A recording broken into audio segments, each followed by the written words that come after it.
Tadi kami lihat para remaja anak-anak menempati di atas. Hati-hati ya, karena memang itu pagarnya masih memakai pagar bambu. Memang sementara masih dalam proses untuk pemasangan keramik dan pemesanan pagar besi. Bapak Ibu hadirin makullah, langsung saja untuk Ustadz Isa Ansori MAG kami persilakan waktu secukupnya. Waktu secukupnya ya Ustadz. Nanti waktu secukupnya. Monggo kepada Ustadz Isa Ansori kami persilakan.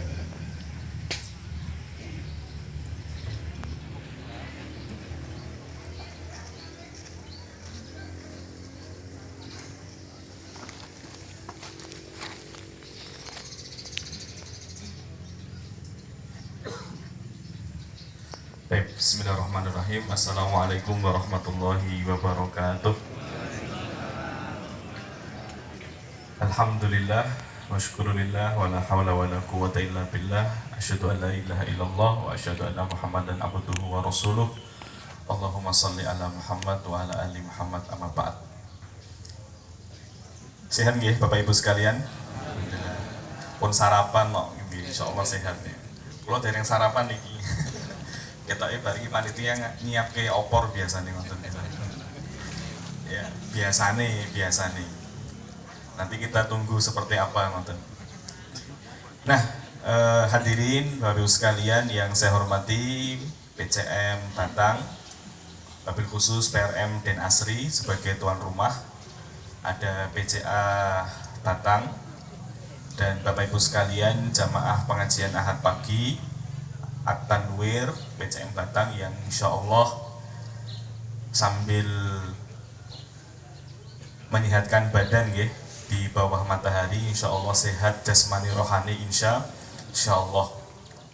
Alhamdulillah kita bisa berkumpul di sini dalam rangka mencari ilmu penting. Kenapa di Muhammadiyah itu ada pengajian Ahad pagi, supaya ada tambahan ilmu. Karena orang yang berilmu niku sanjange Nabi akan dimudahkan masuk ke dalam surga. Jadi orang yang menuntut ilmu menika bakal digampangke mlebet teng surga. Kok bisa? Karena orang sing berilmu niku ngerti jalan-jalane, cara-carane, gang-gange sing sempit sing iso mlebu surga. Jadi karena kita tahu caranya, tahu jalannya, sehingga kita tidak melenceng, tidak tersesat. Kenapa? Karena enten ilmune niku masalahe. Kula kalih Valentino Rossi, insyaallah menang kula Pak balapan. Yakin. Tapi medan sing tak kuasai. Medan sing arah bandar. Aku menang Pak, yakin. Soalnya Valentino Rossi balapan karo aku, dia kan wong Itali bahasa Inggris ngomong karo wong Wono Tunggal bahasa Inggris, yo ora paham. Disasarke tekan Kendal, aku tekan Bandar ya kan. Karena apa? Kita punya ilmu dari jalan itu. Kita ngertos jalan ingkang kita lampahi niku ngertos. Dadi ini kula kalih Valentino Rossi pede mawon, pasti menang kula insyaallah. Yen jalannya rutene teng bandar, tapi yang rutene ning MotoGP ya kalah mesti ya. Karena apa? Dia yang menguasai medan tersebut. Nah, belajar agama, nuntut ilmu nggih ngoten niku. Dados kita ngertos gang-gang ingkang wonten pahala, wonten kesaenan, wonten pahala berlipat, wonten sing pahalane ageng dan sebagainya. Kalau membuat buku, kalau ini karena pesantren, jadi kalau ndamel buku niku mesti bahasa Arab. Jadi kalau nulis bahasa Indonesia niku kok ketoke kurang mantap gitu nggih. Tapi tetap ada tulisan-tulisan kecil dengan bahasa Indonesia. Kalau nulis buku A'malun Sighar wa Ujurun Idham, amalan-amalan kecil tapi berpahala besar. Niku nggih asane nggih remeh-remeh amale nggih kecil, alit, tapi pahalanya ageng. Ya, pahalanya besar sekali di mata Allah Subhanahu wa taala. Itu ada seperti itu, saya kumpulkan hadis-hadis yang menjelaskan amal-amal alit tapi pahalanya ageng di mata Allah Subhanahu wa taala. Ya. Makanya kita belajar setiap menuntut ilmu setiap pekan terus menerus pindah-pindah. Alhamdulillah sarapan gratis, ya, sehat. Niki kena srengenge matahari, insya Allah sehat. Kalau ngombe teh anget, masya Allah nikmatnya luar biasa. Ya. Tapi untuk pengajian besok hari Ahad, nggih, ampun mangan megono, kok didelok wong akeh. Ya, mangan megono lho. Lah poso kan masalahnya gitu nggih.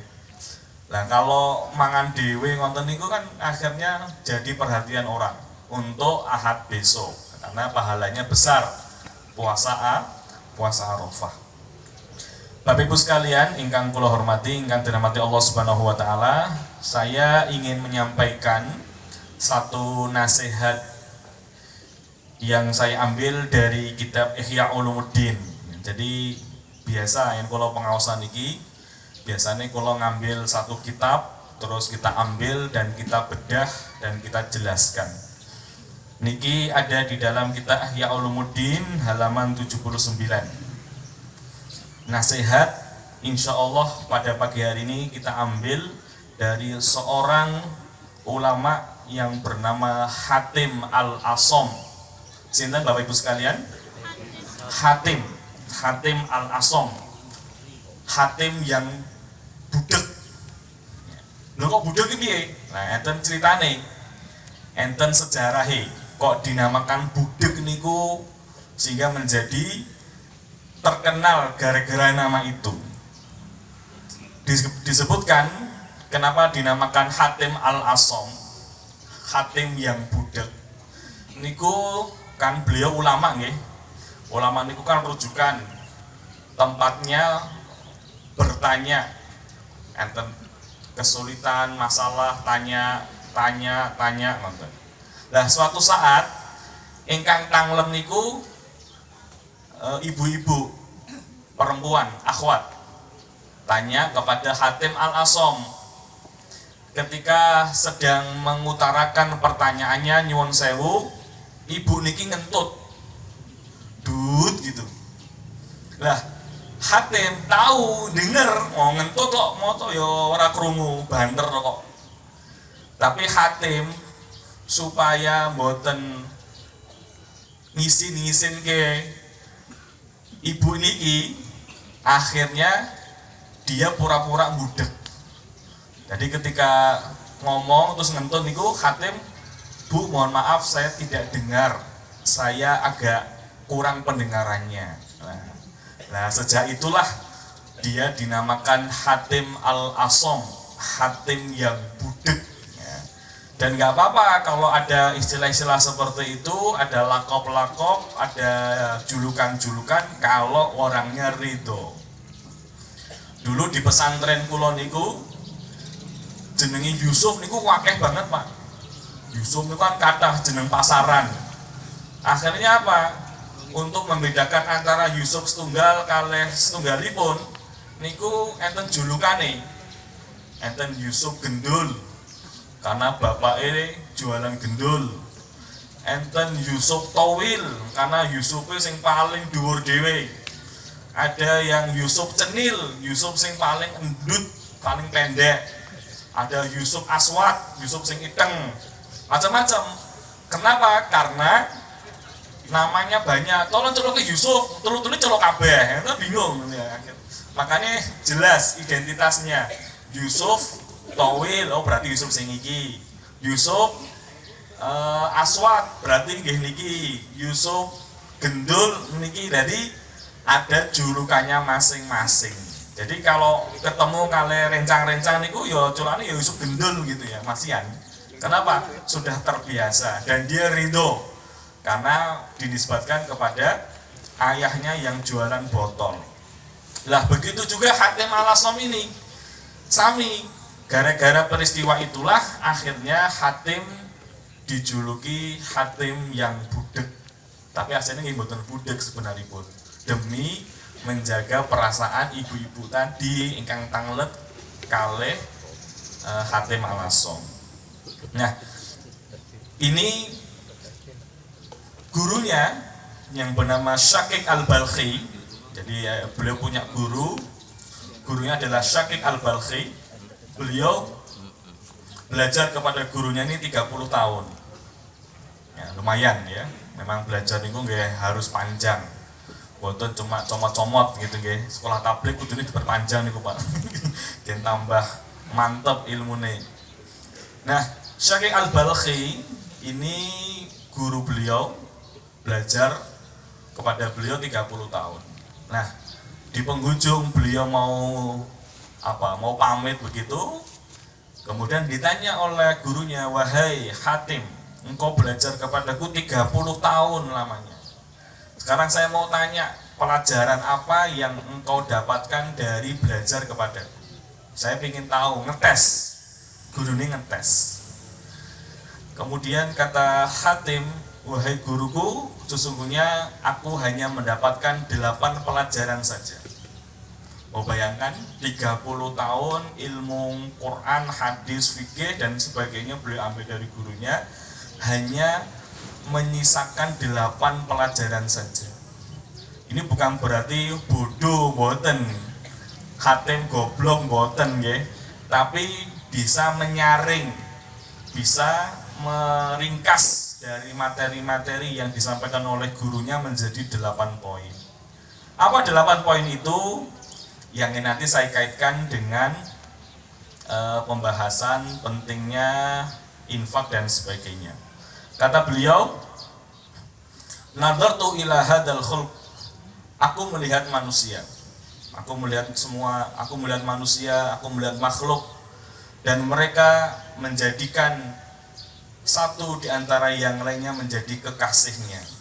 Bapak menjadikan istrinya menjadi kekasihnya, ibu menjadikan bapak sebagai kekasihnya, bapak menjadikan anaknya sebagai kekasihnya, dan sebagainya. Saya melihat manusia ini menjadikan satu di antara yang lain menjadi kekasihnya. Tetapi ketika mereka atau salah satu dari mereka mati, masuk dalam kuburan, mereka meninggalkan itu. Maka aku jadikan amal solehku sebagai kekasihku, karena aku ingin agar amalku itu menemaniku sampai kapanpun juga. Nah ini, jadi pentingnya punya amal yang baik, amal yang soleh, punya amal yang setia. Dan ini kan sesuai dengan hadis Nabi SAW ya, bahwa mayit itu diikuti oleh 3. Pertama keluarganya, nomor kali hartanya, nomor 3 apa? Amalnya. Fayarji atsani, maka yang 2 balik. Fayabqa wahid, yang tersisa hanya 1, yaitu amalipun. Ya, pun yakin amali panjenengan pun saya sedaya. Yakin, yang yakin siap mati saiki. Nah, sapa sing siap? Nek aku dereng siap, Pak, yakin. Walaupun hafal Quran po, tapi durung siap iki. Oke dosane, oke lalene. Yang jenengan siap monggo. Ya, saya persilahkan ya, supaya ketemu dengan amalnya. Maka Bapak Ibu sekalian, mari perbanyak amal. Perbanyak amal-amal apapun juga. Jangan meremehkan amal-amal yang kecil. Kalau itu bisa kita lakukan. Zikir, kemudian istighfar yang paling gampil, membaca Al-Quran, syukur-syukur nggih menghafalnya, kemudian sedekah dilazimi setiap pagi raketang 1000, karena wong sing sedekah setiap pagi niku didongake kalih malaikat, mugi-mugi diganti ingkang lebih sae. Niku seperti itu. Jadi amal-amalan yang kecil-kecil saja, yang penting dilakukan dengan rutin, dilakukan dengan istiqomah. Insya Allah amal-amal menika bakal ngancani kita sedaya ngantos hari kiamat. Ketika kita masuk dalam kuburan, wah kita sendirian, dolanan HP ora iso, nelpon ora iso. Sapa sing ngancani? Amal, Pak. Amal tuh ngancani, jak ngobrol, jak dongeng, mungkin anak mau gono sih saling buri ngono gitu ya. Nah, karena apa konco ya pokoknya ning alam barzah dengan kehidupan di sana itu yang akan ngancani gitu. Makanya enek tanggane ngrasani nggih aja melu-melu Bu, wis istighfar ya. Wis aja dilayani, aja ditanggapi, wis tinggal wae. Nah, Bapak-bapak kalau kerja diniatkan karena Allah ya, mugi-mugi diparingi pahala juga di situ. Nah, juga amal-amal yang bisa kita lakukan menika, lah itu bisa berpotensi akan kekal. Nah, ini penting. Sehingga apa? Sehingga orang yang baik, orang yang takwa itu tidak akan meremehkan kebaikan sedikit pun. Ya. Enten iso apa bangun iki jenengan meh urun pinten, monggo silahkan. Semuanya insya Allah berpahala di hadapan Allah. Ya.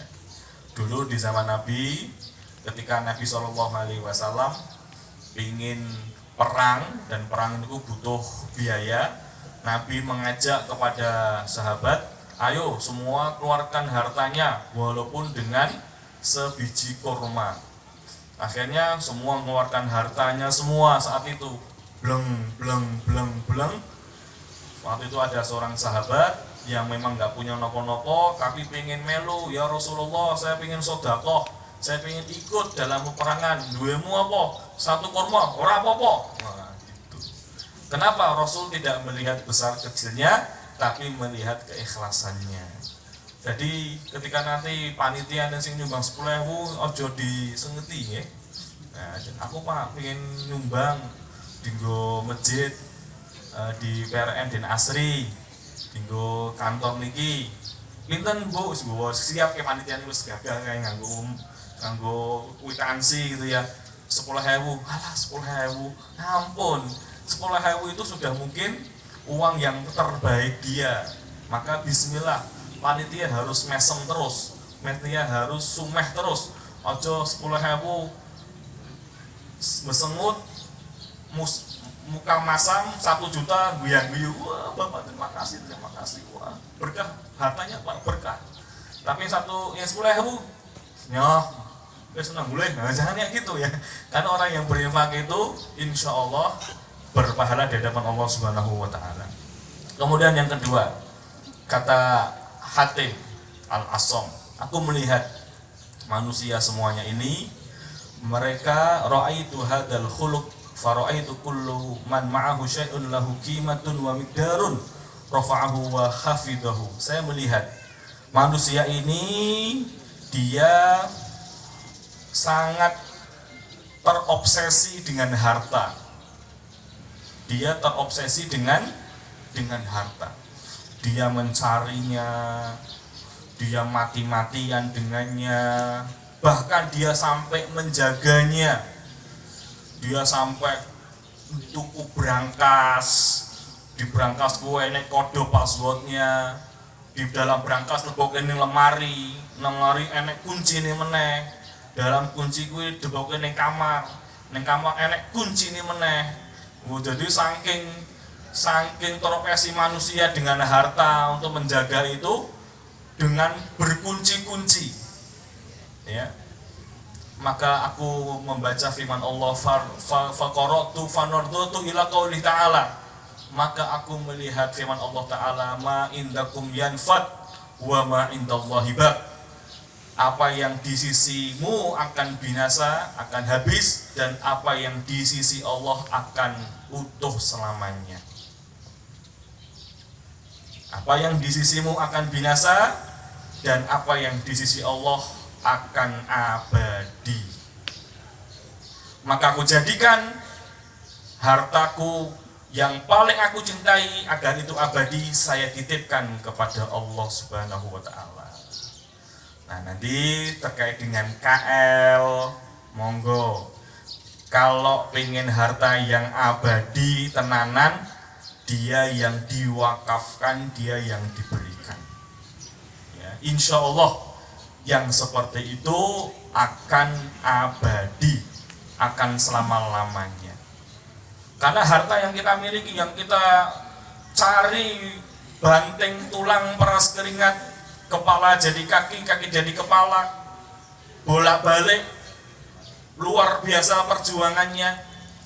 Tapi kalau kemudian kita tidak sadar betapa harta itu harus kita berikan kepada Allah, karena kalau kita gunakan untuk kita itu akan habis dan binasa, tapi kalau kita berikan kepada Allah itu akan kekal dan abadi. Ya. Makanya muzaki Bapak Ibu sekalian ditunggu di KL-nya, ya. Harapannya bisa maksimal, pembangunan jalan terus, siap insya Allah. Wah kok lemas, siap ibu-ibu, siap jadi muzaki, insya Allah. Bapak siap insya Allah.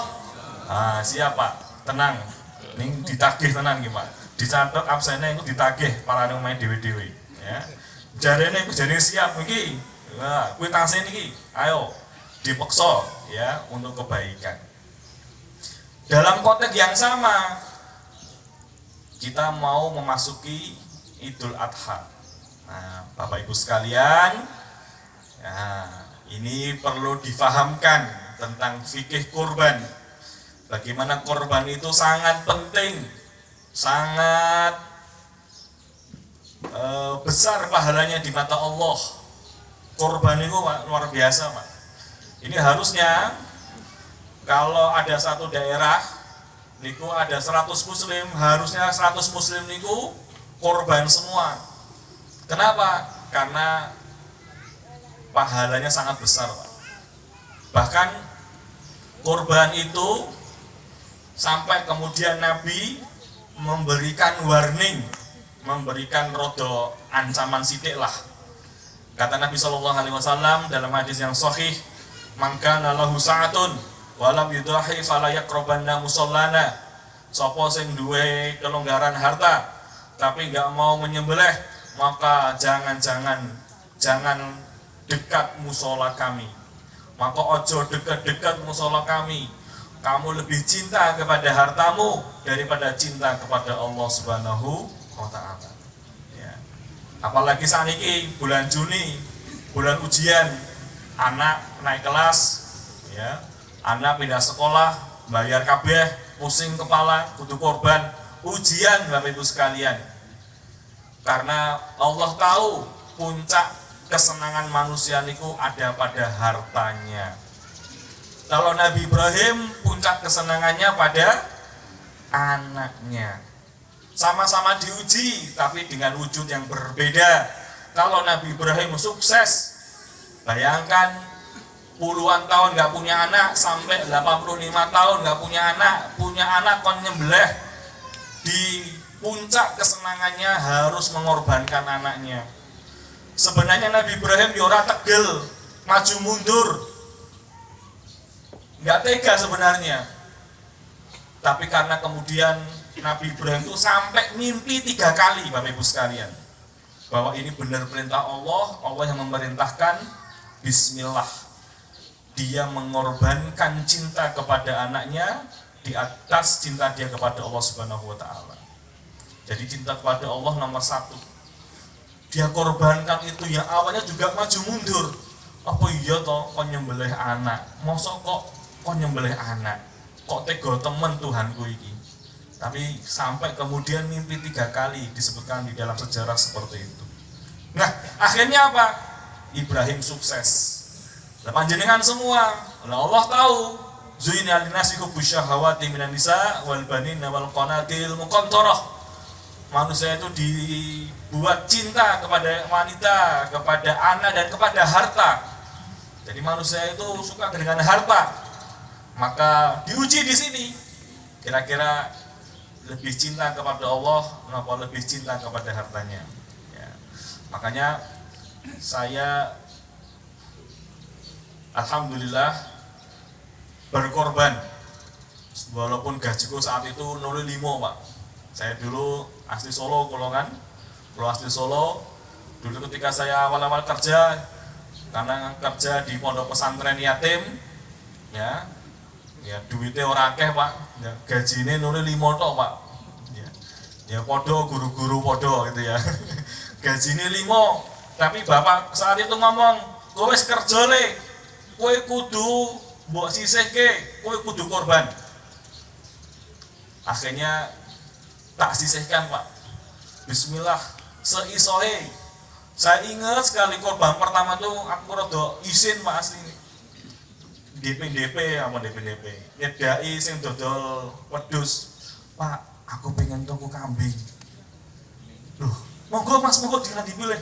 Kira gone larang-larang. Duitku ora ana sakmono. Lah jenengan duite piro? 800.000. Wah, waduh, ora enek Mas. Tolong goleke ra 800.000 cilik-cilik ora apa-apa, sing penting kudu korban. Ya. Akhirnya alhamdulillah ya karena awal kerja nggih. Jadi bisa korban senengnya luar biasa. Tahun 2015 ingat sekali. Momen kalau bisik-bisik ndak krungu tanggane isin. Kemudian podo korban 2 yuta, 1 yuta iki 800.000 isin asine gitu ya. Tak goleke tenan gue akhirnya dapat sing kambing kuntet cilik kayak gitu, yang penting sudah berumur, sudah layak dan sehat. Bismillah korban. Sampai sekarang alhamdulillah. Dan ternyata korban niku nggih kesadaran masalahnya. Kesadaran dan kemauan yang kuat. Kalau ini kan dosen Pak, dosen teng UIN, ya PNS.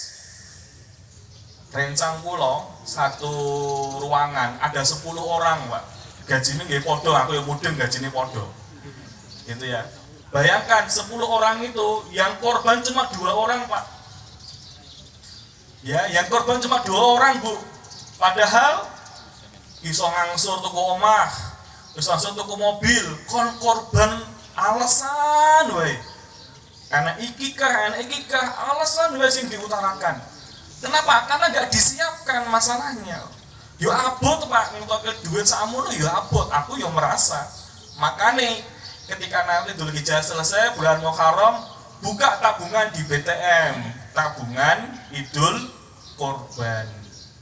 Masalahnya kita ini, masyarakat kita lebih tertarik tabungan Idul Fitri daripada tabungan Idul Adha. Gini apa mboten? Nggih. Sing ikut tabungan Idul Fitri jumlahnya ratusan. Sing Idul Adha pinten? Oh, paling puluhan gitu ya. Karena nggak tertarik, padahal kewajibannya ada di mana? Idul Adha apa Idul Fitri? Idul Adha sebenarnya, bukan Idul Fitri. Ya. Makanya PCM yang di Banjar sana, di Batur sana kan luar biasa, gitu. Itu kesadaran sudah difahamkan masyarakatnya betapa pentingnya korban itu. Sampai mereka harus disisihkan 10.000 setiap hari, kerja 10.000 disisihkan terus.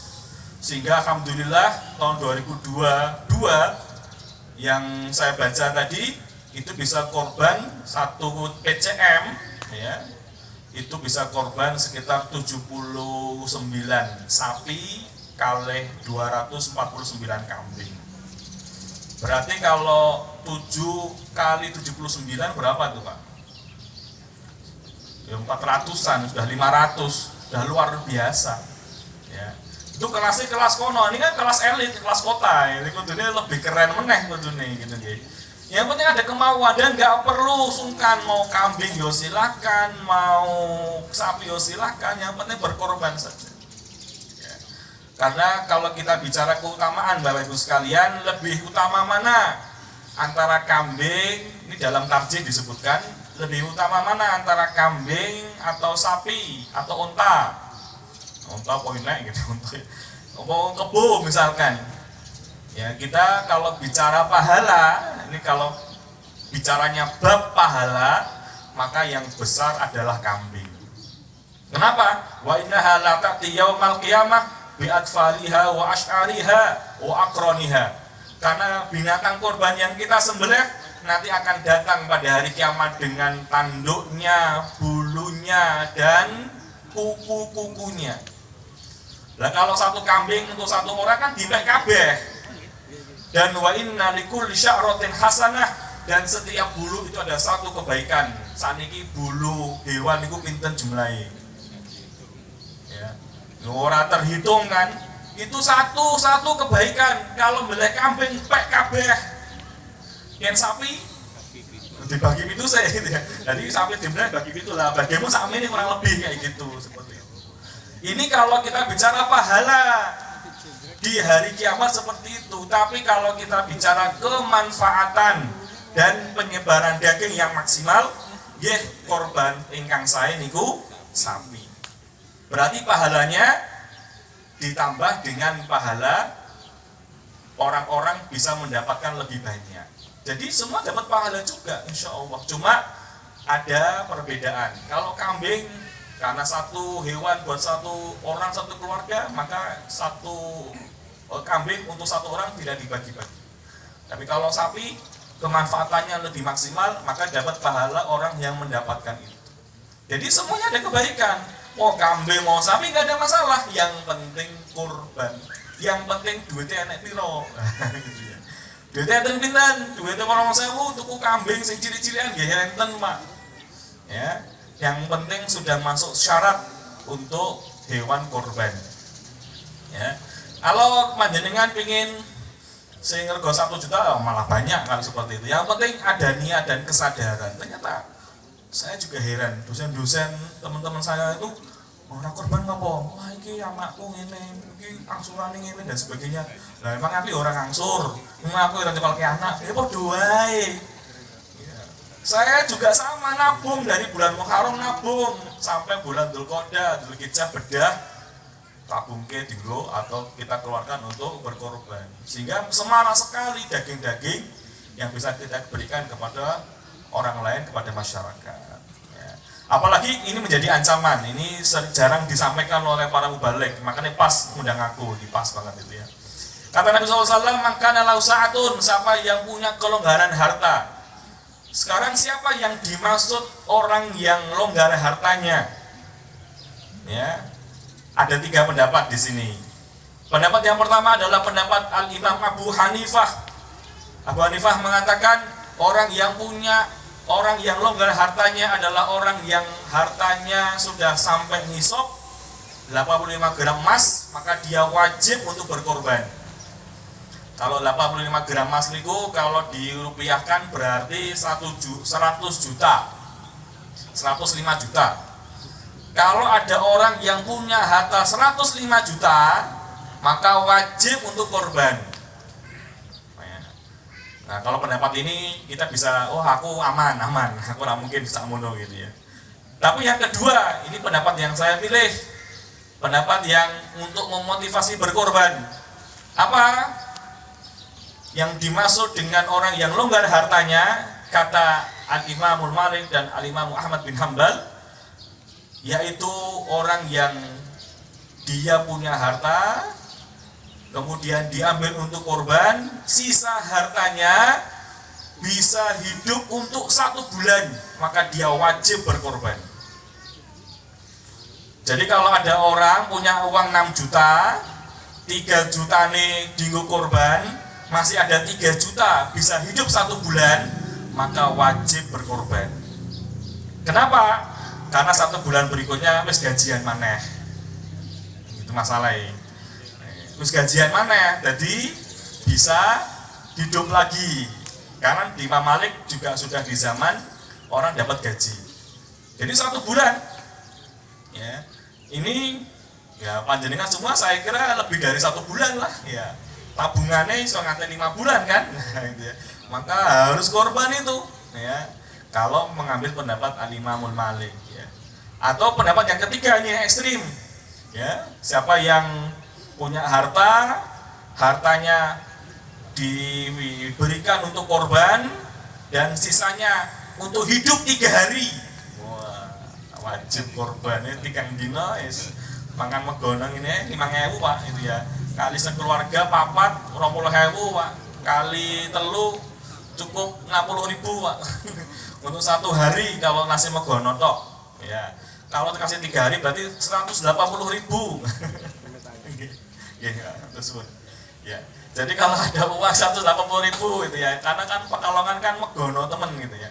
Megonone sampai siang malam sore ya, sampai dini hari megono kabeh gitu ya. Ya. Oke. Maka 180.000 itu untuk 3 hari cukup. Kalau pakai standar Pekalongan ya insya Allah maka berkorban bismillah Bapak Ibu sekalian, nggak ada ruginya, pahalanya besar di mata Allah Subhanahu wa Ta'ala ya. Makanya ini ma indakum yanfad wa ma indallahi baq. Apa yang kamu pakai, kamu gunakan akan habis, tapi yang kamu berikan untuk Allah akan kekal dan abadi. Maka orang yang cerdas, hartanya akan dia gunakan untuk dititipkan kepada Allah, karena yang dititipkan kepada Allah itu abadi ya. Makanya panjenengan semua ini ada proyek-proyek kebaikan, ada proyek pembangunan masjid, pembangunan nanti untuk membantu orang-orang yang susah dan sebagainya. Itulah harta-harta kita yang akan kita bawa sampai di hadapan Allah Subhanahu wa Ta'ala. Bapak Ibu sekalian yang dirahmati Allah Subhanahu wa Ta'ala, itulah ma indakum yanfad wa ma indallahi baq ya. Apa-apa yang di sisi kamu akan habis, tapi yang di sisi Allah akan kekal. Bahkan Allah memotivasi kita semua dalam firman-Nya, man dalladzi yuqridullaha qardan hasana fa yudha'ifahu lahu ad'afan katsirah. Barang siapa yang meminjamkan kepada Allah satu pinjaman, maka Allah akan membalasnya dengan berlipat-lipat, Pak. Nah, soalnya kan kathirah, akeh gitu ya. Berlipat, sak dawa rel sepur gitu ya. Banyak sekali balasan nanti dari Allah Subhanahu wa Ta'ala. Dan Allah menggunakan siapa yang meminjamkan. Orang kalau meminjamkan, ini tak pinjami duit sak yuta, balik apa mboten?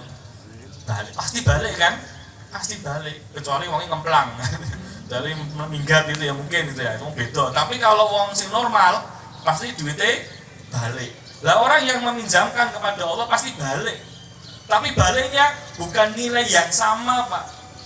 Pasti balik untuk kita. Bahkan Allah mengatakan fa yudha'ifahu lahu ad'afan katsirah. Allah melipat gandakan dengan ad'afan. Ad'afan itu dari kata jamak dari kata dhafun, lipatan. Ad'afan berlipat-lipat. Berlipat-lipatnya ditambah katsirah. Apa ora kakean pisan. Lipat-lipat sing wakeh tenan. Bayangkan pinjaman yang kita berikan itu akan dilipat gandakan oleh Allah Subhanahu wa Ta'ala. Bukan lipat gandakan ya, dilipat 100-kan mungkin oleh Allah Subhanahu wa Ta'ala. Makanya tidak rugi orang yang berinfak, tidak akan miskin orang yang berwakaf, tidak akan hancur orang yang suka sedekah ya. Dan itu sudah dijamin oleh Rasulullah SAW. Makanya menyambung yang disampaikan oleh ketua tadi, bahwa ini calon-calon muzaki kita, Masya Allah, semoga dipanjangkan umurnya, berkahkan rezekinya semuanya insya Allah. Maka harta panjenengan, harta yang jenengan berikan untuk orang lain, yang jenengan wakafkan, yang jenengan sedekahkan, yang jenengan infakkan untuk Allah Subhanahu wa Ta'ala. Insya Allah kalau untuk persyarikatan, insya Allah dikelola dengan baik Bapak Ibu sekalian, nggak usah khawatir. Tidak ada ceritanya wong pengurus Muhammadiyah ngemplang, nggak pernah gitu ya. Tidak pernah ada Muhammadiyah korupsi, tidak pernah. Ora pernah pengurus Muhammadiyah duitnya tuku Pajero terus nganggo mobil dinasnya, orang pernah Bapak Ibu sekalian ya. Kaya sing kono kayak sebelah gitu ya, sing ada kasus viral itu, bayangkan gaji pengurusnya 50 juta gitu ya, mobilnya Pajero dan sebagainya. Pengurus Muhammadiyah kuwi paling tumpakane yo Supra gitu ya, gitu ya. Paling tumpakane paling apa-apa ya mobilnya yo Carry dan sebagainya gitu ya. Itu sudah apa luar biasa. Tidak mungkin pengurus Muhammadiyah ngemplang, kemudian gondol duit, hedonis, nggak ada. Uangnya akan diberikan kepada yang kepada sesuai dengan amanahnya. Kalau untuk pembangunan semuanya total. Orangnya potongan-potongan Pak, administrasi sekian, atau nanti ini untuk apanya yang sekian, nggak ada. Insya Allah amanah kalau kita berikan untuk Muhammadiyah, dan insya Allah akan dikelola terus dari generasi ke generasi. Umur kita panjang, umur kita akan abadi nanti. Makanya usia boleh pendek, tapi umur nggak boleh pendek. Perhatikan, ada yang namanya usia, ada yang namanya umur. Usia itu adalah ketetapan Allah. Usia kita sudah ada takdirnya. Usia kita ada yang 60, 70, ada yang 80, itu bonus luar biasa dari Allah. Tapi umur bisa lebih dari itu. Ya. Gajah Ahmad Dahlan mungkin usianya ada 54 tahun, Pak. Tapi umurnya panjang sekali. Pahalanya selalu mengalir kepada beliau. Ya. Pahala-pahala terus mengalir kepada beliau. Gerakan Al-Ma'un yang kemudian menjadi gerakan sosial yang luar biasa, ini Gajah Ahmad Dahlan sedang menikmati pahala-pahala. Ini yang harus kita perhatikan semua. Yang punya wakaf ini mungkin usianya, yang mewakafkan tanah ini mungkin usianya paling 60-70 gitu nggih. Tapi umurnya panjang insya Allah. Karena ini akan berlangsung lama, bertahun-tahun, puluhan tahun, melebihi dari usianya. Maka panjangkan umur Anda, jangan panjangkan usia Anda, karena nggak mungkin soalnya. Makanya salah satu keutamaan silaturahmi memperpanjang umur supaya abadi namanya, supaya namanya terkengkang, supaya namanya bisa dirasakan oleh setiap zaman. Itulah umur kita di situ. Usia kita bisa jadi 50 selesai. Tapi umur bisa panjang Bapak Ibu sekalian, maka manfaatkan itu semua untuk taqarrub kepada Allah Subhanahu wa taala. Ini baru 2 nasihat, Pak. Ya, masih ada 6 lagi, ya. Tapi saya kira cukup. Ya, ini karena sudah 7:30, aku wis luwe, Pak. Ya. Karena dari subuh saya ngisi pengajian di masjid kami, ya, karena di sini jam 6, jadi saya bisa ngisi dulu. Kemudian biasanya ada tanya jawab, ada dongeng-dongeng, biasanya kayak gitu kan. Ya, terus habis itu baru pergi ke pengajian tanwir yang kami dirikan juga di BCM Pekalongan Barat. Tapi kan ada jadwal di sini, ya bismillah ke sini dan belum sarapan. Jadi saya sudah ngisi di 2 tempat, gitu ya. Jadi keluar nih kita ngomong-ngomong terus gitu. Saya kira itu Bapak Ibu sekalian yang dirahmati Allah. Yang penting tadi nasihat dari Hatim Al-Asom bahwa kalau saya perhatikan manusia, mereka sangat tergila-gila dengan hartanya, maka mereka menjaganya mati-matian. Kalau jenengan terobsesi dengan harta Anda, gila-gila dengan harta Anda harusnya titipkan itu kepada Allah. Karena kalau kita yang membawa pasti akan habis dan binasa.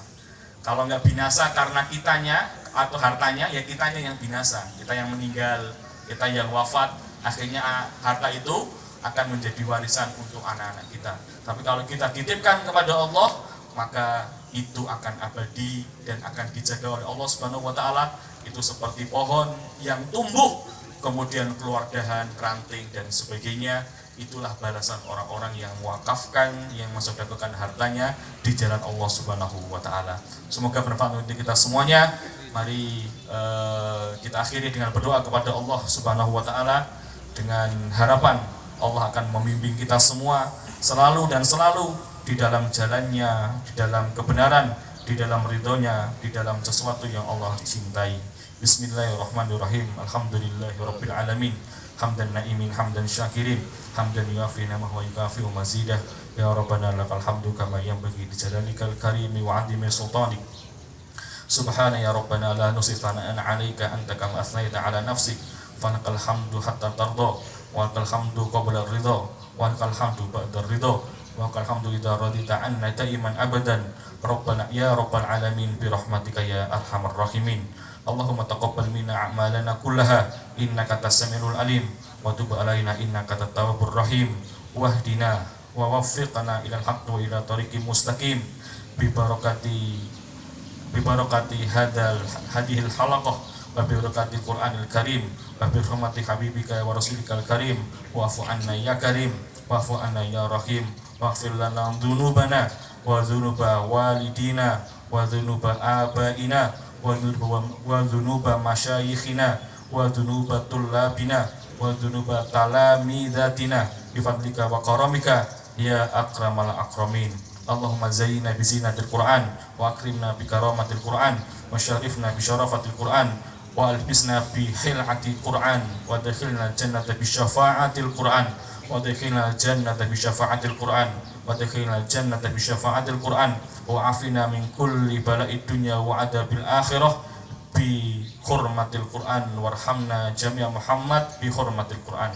Allahumma jal Qur'ana lana fid dunya qarina wa fil qabri munisa wa fil qiyamati syafi'a wa ala sirati nura wa ilal jannati rafiqa wa minan nari sitra wa hijaba wa ilal khairati dalila wa imama bi fadlika wa judika wa karamika ya arhamar rahimin. Allahumma al-haqqa haqqan warzuqna ittiba'ah wa arinal batila batilan warzuqna ijtinabah.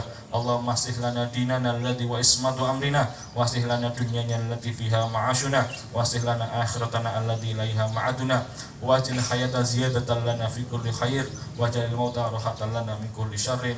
Allahumma inna nas'aluka ilman nafi'a wa rizqan thayyiban wa amalan mutaqabbala. Rabbana hab lana min azwajina wa dhurriyyatina qurrata a'yun waj'alna lil muttaqina imama. Rabbana atina fid dunya hasanah wa fil akhirati hasanah wa qina adzabannar. Wa sallallahu ala Muhammad wa ala ali Muhammad. Subhana rabbika rabbil izzati amma yasifun wa salamun alal mursalin walhamdulillahi rabbil alamin. Sekian dari saya, kurang lebihnya mohon maaf. Nastaghfiru minkum wa qarib wa basyiril mu'minin wa bil taufiq wal hidayah. Assalamualaikum warahmatullahi wabarakatuh.